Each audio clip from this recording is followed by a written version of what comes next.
क्या आपने कभी सोचा है कि शायद हमने कभी पिरामिडों को समझा ही नहीं?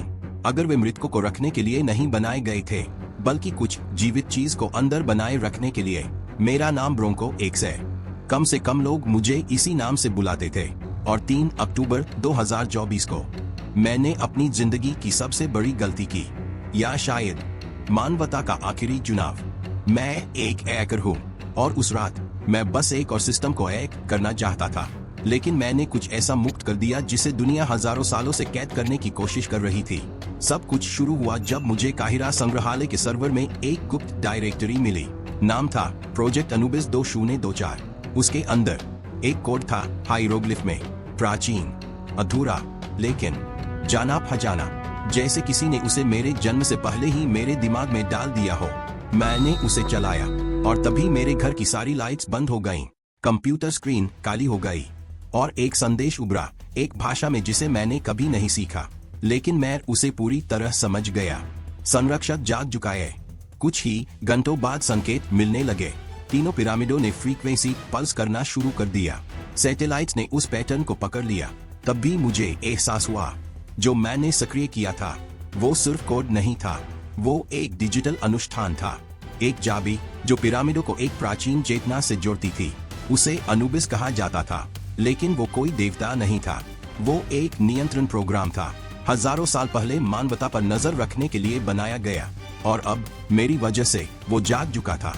दुनिया ने उसे एक और रहस्यमय घटना समझा, लेकिन मैं जानता था, क्योंकि उसकी आवाज मुझ से बात करने लगी थी, कानों से नहीं, सोचों में। और फिर वे मुझे ढूंढने आ गए। सुरक्षा एजेंट्स, गुप्त संगठन और होरस का ऑर्डर, एक पंथ जो मानता है कि अनुबिस को इस ग्रह का नियंत्रण लेना चाहिए। लेकिन जिसने मुझे सबसे ज्यादा जोर दिया वो थी लेला, मेरी एक्स, अब मिस्र की इंटेलिजेंस एजेंट। वो आधी रात को मेरे अपार्टमेंट में आई, बंदूक हाथ में, आंखों में डर। उसने कहा, अगर तुमने ये कोड चलाया तो शायद दुनिया अब वापसी के बिंदु से आगे निकल चुकी है। हम साथ में गीजा भाग गए। खुफू का पिरामिड दिल की तरह धड़क रहा था। अंदर रोशनी चमक रही थी और संकेत आ रहे थे जैसे पत्थर जीवित हो। अंदर भौतिकी के नियम काम नहीं कर रहे थे। दरवाजे दिखते और गायब हो जाते, कमरे अपना आकार बदलते। और मैंने अपनी माँ को देखा, जो मेरे बचपन में मर गई थी, लेकिन वो वहाँ थी, मुस्कुरा रही थी, कह रही थी कि मैं हमेशा से कुंजी था। पिरामिड सिर्फ एक इमारत नहीं था, वो एक सिस्टम था, एक तिजोरी। और मैं अंतिम पासवर्ड। पिरामिड के केंद्र में मैंने सब समझ लिया। अनुबिस दुनिया पर राज नहीं करना चाहता था, वो दुनिया को बचाना चाहता था, अपने तरीके से।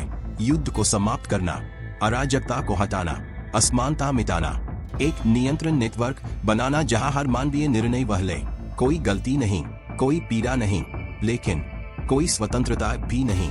और फिर आया निर्णय। मैं कोर को नष्ट कर सकता था, सब मिटा सकता था, या खुद को उसमें मिला सकता था। मानवता और उस ब्रह्मांडीय चेतना के बीच पुल बन सकता था। डेटा का एक देवता, लेकिन एक कीमत पर।